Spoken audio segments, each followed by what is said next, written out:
Fala pessoal, tudo bem? Sejam todos bem-vindos a mais um editorial do nosso canal.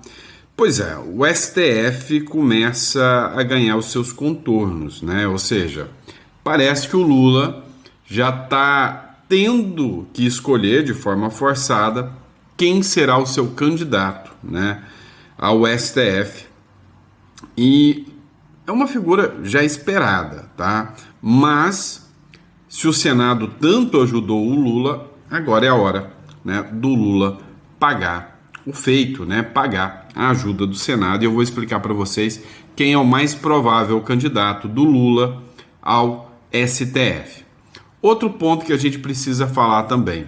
O ministro Luiz Fux ontem deu um habeas corpus que deixou o Congresso Nacional pistola da vida, revoltado, e a gente vai falar sobre esse habeas corpus do ministro Luiz Fux, né? Então, antes de mais nada, sejam todos muito bem-vindos a mais um editorial do nosso canal. É um prazer e uma honra enorme poder estar aqui debatendo com vocês, discutindo um pouquinho mais sobre as nossas pautas aqui, beleza?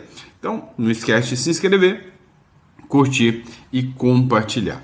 Vamos começar logo de matéria, né? Sem enrolação. Bora pra cima, vamos falar um pouquinho o que tá rolando. Olha só, matéria do UOL e da Daniela Lima, jornalista.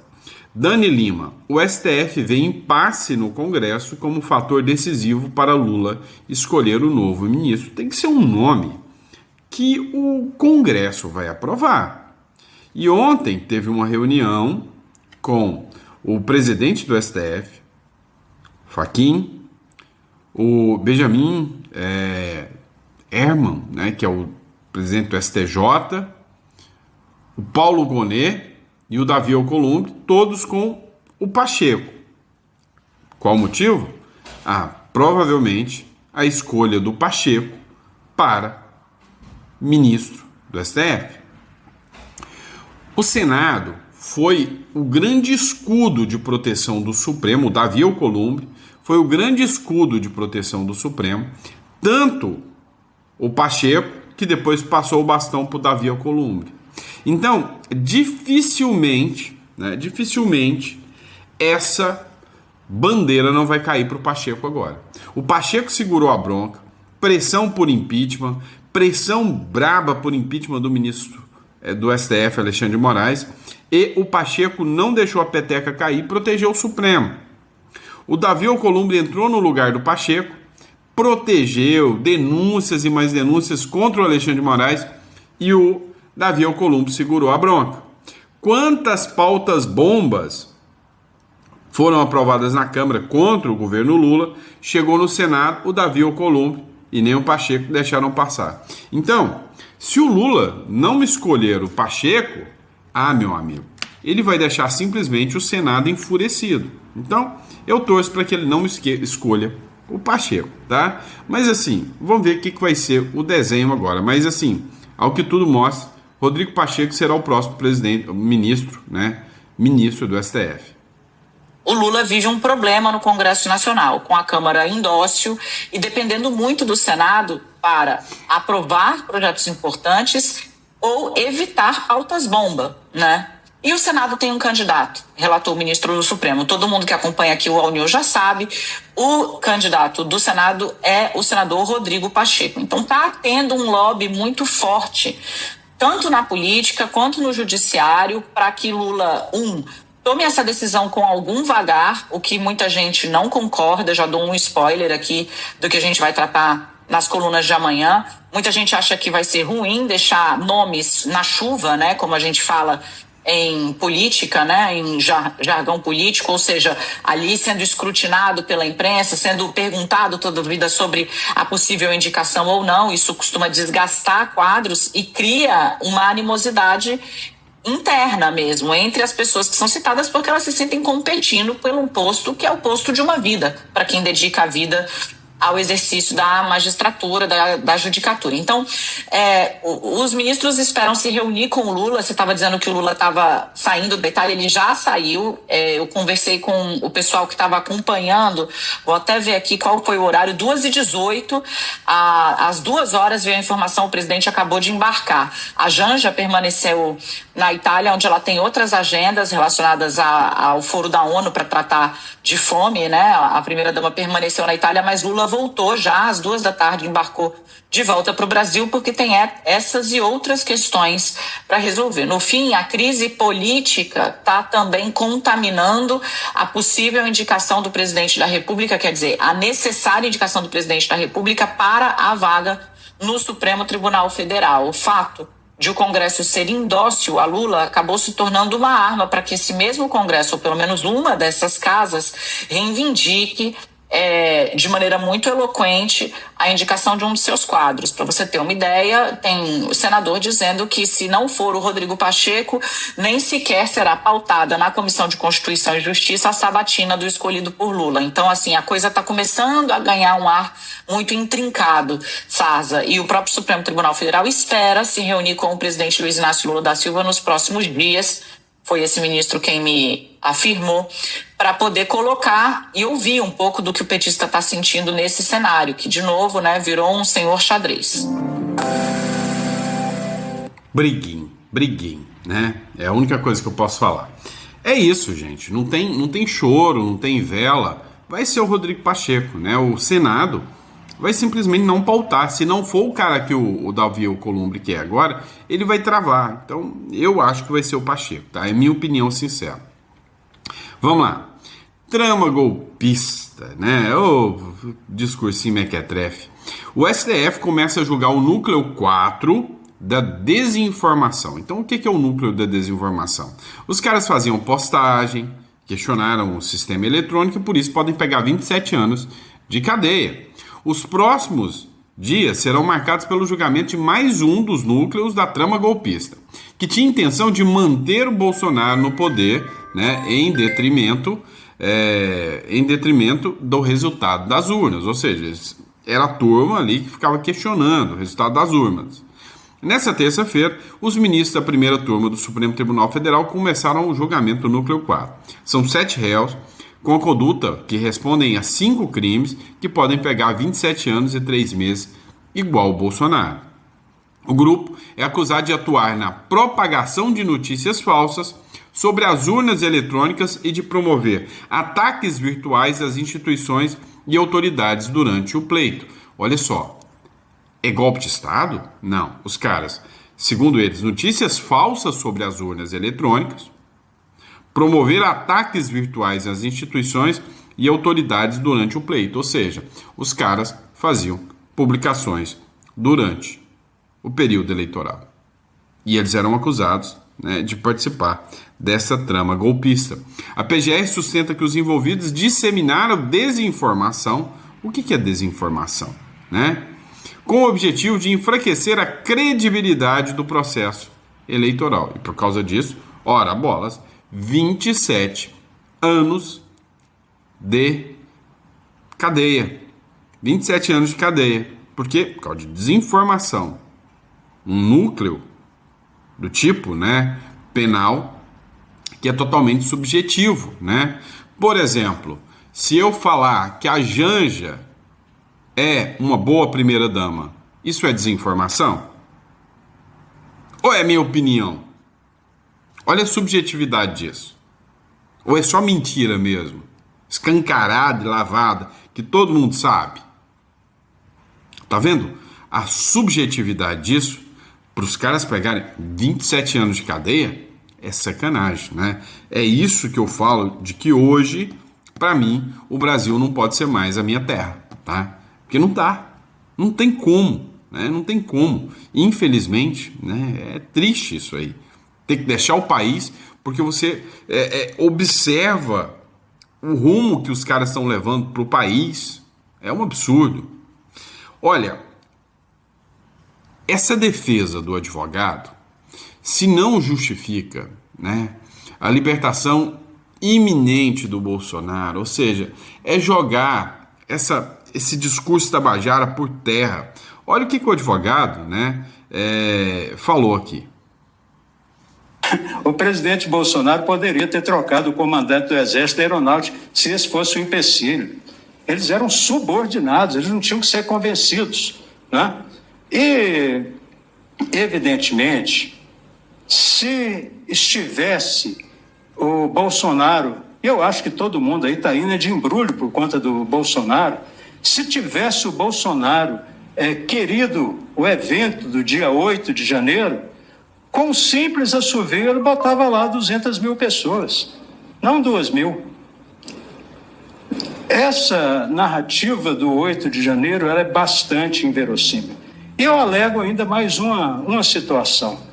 Se tudo isso aconteceu, que nós aqui não vamos repetir, se tudo isso aconteceu, não é verossímil que eles que eles desistiram? Se isso aconteceu, eles não desistiram? Aconteceu um fato aqui no Supremo Tribunal Federal que todo mundo conhece. Rodrigo Janot, um jornalista ali apelidou de Janot de Santo Cristo, entrou armado no Supremo Tribunal Federal para matar o ministro Gilmar Mendes. E o que aconteceu? Nada. Por quê? Porque ele desistiu. Então, não há uma reação contra a desistência ou o arrependimento eficaz. Não, já começou a fazer, mas se arrependeu. Então, são várias as alternativas postas para Vossa Excelência, para Vossas Excelências, que demonstram a incongruência narrativa dessa acusação. Eu defendo, obviamente, o almirante Garnier. Ele, evidentemente, não fez nada disso. Pois é, né? Esse é o nível da defesa. Nível alto, top, com uma defesa, assim, absurdamente impecável. Mas não adianta. A sentença já está pronta. É fazer o quê? Né? É aguardar o resultado. Vamos lá, pessoal. Vou trazer um vídeo aqui do Olavo de Carvalho, né? Só para vocês entenderem um pouquinho mais, né, o momento em que a gente vive. Escuta só o que ele falou nesse vídeo aqui.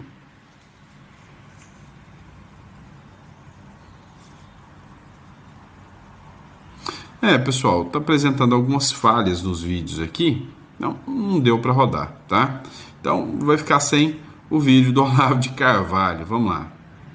Realmente não está reproduzindo. Então deixa para lá. Deixa, depois eu te passo isso aqui. Vamos lá, pessoal. Comigo é assim, tá? Eu não tenho frescura, não. Nossa, mas eu sou tão antiprofissional. Gente, eu gravo de dentro do carro. Eu não gravei de dentro do banheiro para vocês ainda, né? Então, comigo tem frescura, não funcionou? Foda-se, dane-se. A gente passa para a próxima. Vamos lá. Dá uma olhada nessa matéria do mundo militar aqui, ó. Alguma coisa muito grande será anunciada. A Casa Branca confirma que Trump receberá o Zelensky na sexta-feira. Meu irmão, o que aconteceu? O Trump acabou de fazer um dos eventos, né, que vão entrar para a história do mundo, que é o fim da guerra em Gaza. É o fim da guerra em Gaza. A ponto de uma jornalista militante chamar o Benjamin Netanyahu, né, na hora que estava anunciando a vitória do Donald Trump, de demônio, uma jornalista militante da Globo aí. E aí agora o Donald Trump fez um chamamento com urgência às pressas do Zelensky para a Casa Branca. Alguma coisa pode ser anunciada. Já pensou se o Trump, né, anuncia aqui também, né, essa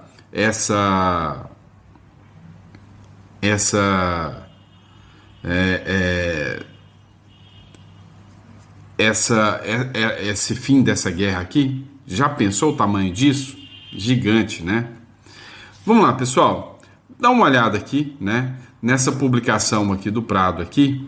Você vai entender um pouco mais. Vamos ver se o vídeo vai rodar. Você vai entender um pouco mais, né, sobre o que é desigualdade no Brasil. Eu achei esse vídeo muito bem feito. Dá uma olhada. E a nota de esclarecimento de hoje é sobre o Mauro, que me mandou esse vídeo aí. Tem empresário que fala assim pra mim: ô presidente Lula, eu tô com 1.000 vagas, mas o pessoal não quer trabalhar por causa do Bolsa Família. Não, eles não querem trabalhar porque o salário que você paga é pouco. E aí? Pois é. O Lula falou que o empresário reclama porque o povo não quer trabalhar. É porque o povo recebe Bolsa Família. Não, o Lula falou que o povo não quer trabalhar é porque o salário que o empresário paga é pouco. Bolsa Família talvez é melhor. Mas dá uma olhada. Ele mandou essa mensagem aí. E agora, meu amigo Prado, tem como ajudar a aumentar o salário da classe que sempre se lasca enquanto vocês, né, os empresários, ficam com a maior parte? Aceita o desafio e bora fazer essa conta, aumentar o salário para R$4.000. Vamos nessa? Então vamos aumentar o salário para 4.000. Para a empresa custa 6.680 e a empresa já paga direto para o governo 2.680. Sobra 4.000 para o colaborador, mas o colaborador já paga para o governo 760. Aí sobra isso daqui, ó, 3.294. Aí eu vou no mercado, gasto 1.250 para o governo. A luz 350, 850 para o governo. Água R$200, 30 para o governo. Plano de saúde que o governo não me dá, aí eu pago 575 de imposto para o governo. A escola das crianças que o governo não me dá, eu pago 660 para o governo. Gasolina, 350 por mês, 119 é imposto para o governo. E telefone eu gasto R$200 com a família, R$80 para o governo. Total. Bom, conclusão. Custa isso para o empresário? O governo fica com 4, o colaborador com 2.500. Em um ano, custa 80 mil para o empresário, o governo fica com 49 e o colaborador com 31. Em 10 anos, Prado, o empresário paga 801 mil, o governo fica com 490 mil e o colaborador com 311. Em 20 anos, Prado, em 20 anos o empresário paga 1.603.000, o governo fica com 980 mil e o colaborador com 622 mil. Em 30 anos, Prado, o empresário paga 2.404.000, o governo fica com 1.471.000. Olha o que sobra para o empregado. Sabe o que eu sou a favor? Pegar isso daqui, ó, e dar para o colaborador. O problema é, segundo o G1, em 2023, 21 milhões de brasileiros não tinham o que comer. Pá, então não dá para dar uma aliviada nesses impostos? Não dá. Sabe por quê? Porque o STF precisa fazer licitação para comprar vinho e lagosta. No TST, precisa gastar 10 milhões para comprar carro de luxo. E você continua achando que o vilão é o empresário, que paga a conta toda, mas no final das contas, o grosso fica na mão do governo. Prado, mas por que a gente cai nessa? Porque a mente humana opera...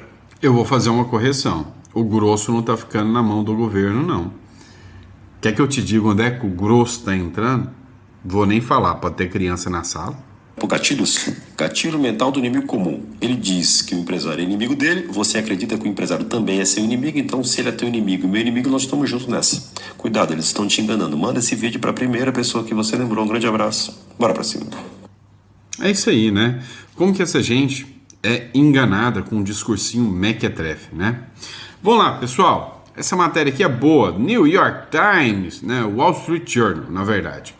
Se Milei tiver sucesso, a Argentina dará uma lição para o Brasil, diz Wall Street Journal.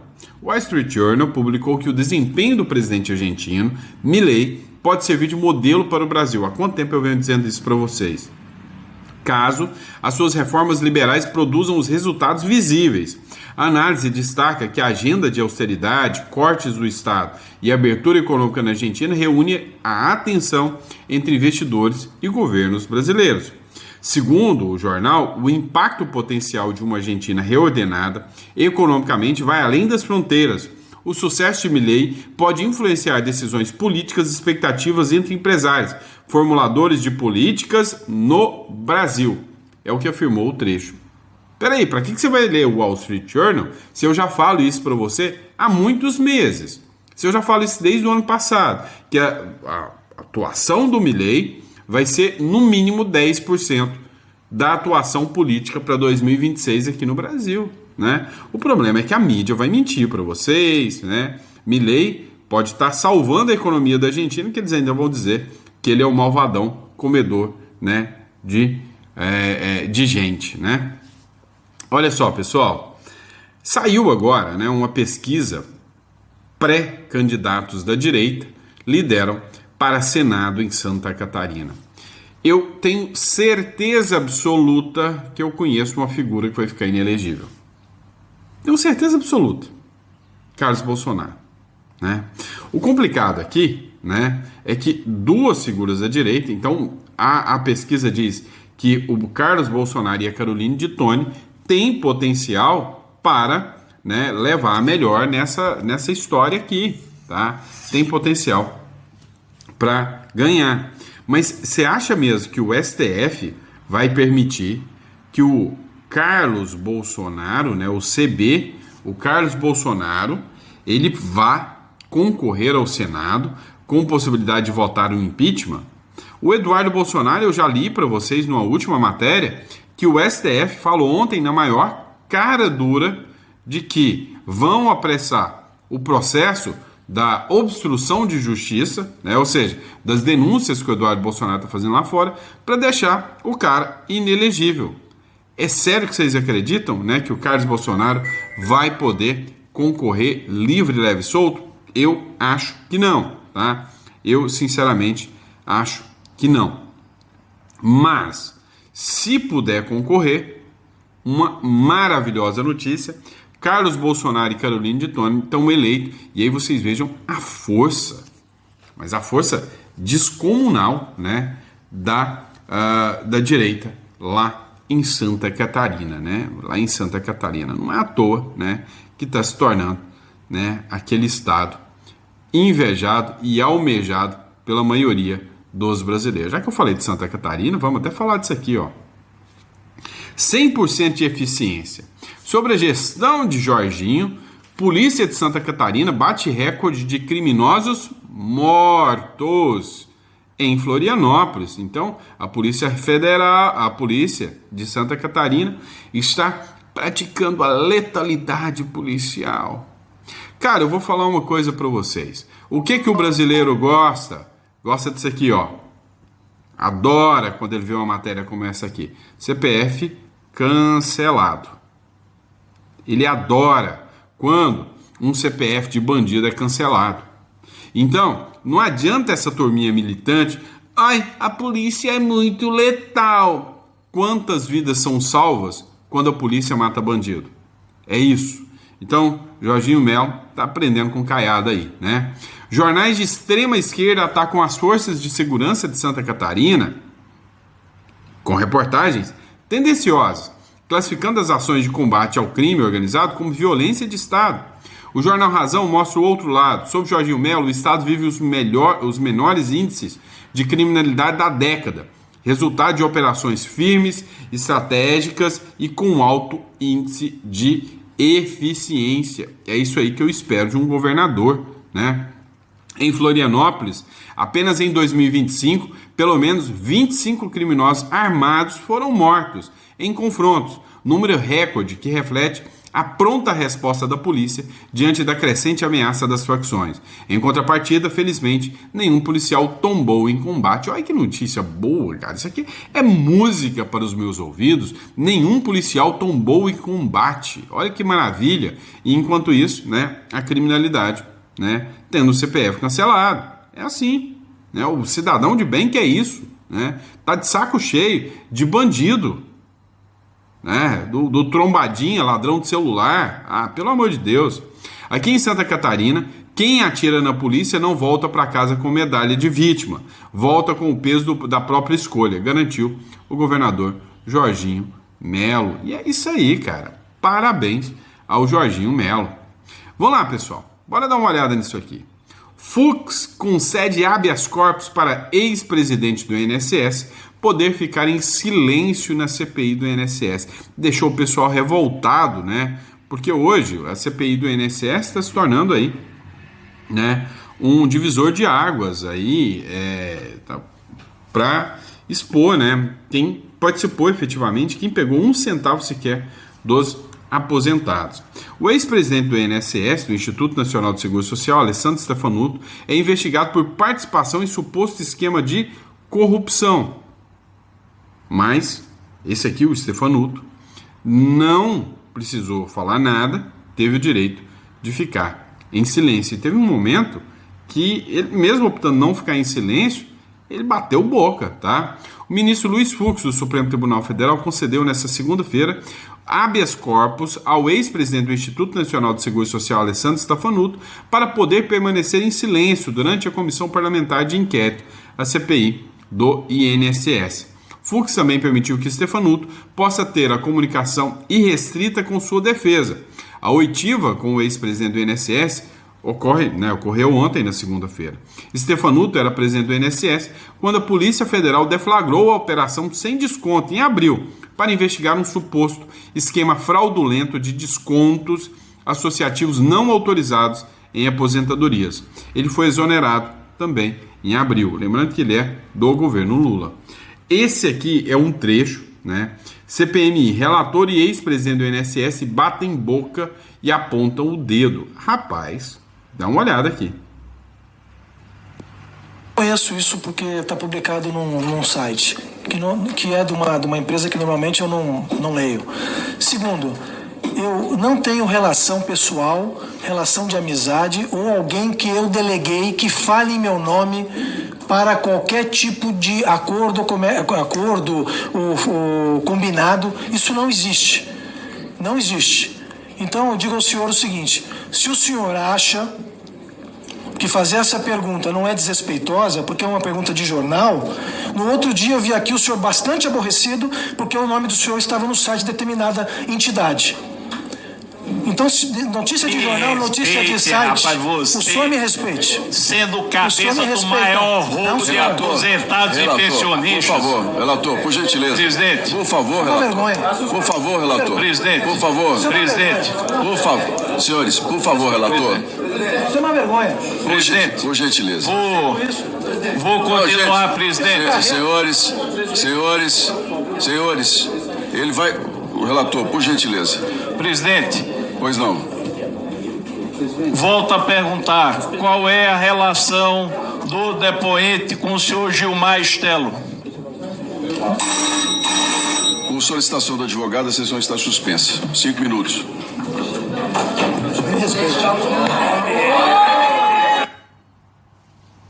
Pois é, né? Você viu aqui o momento, né, tenso ali da CPI do INSS.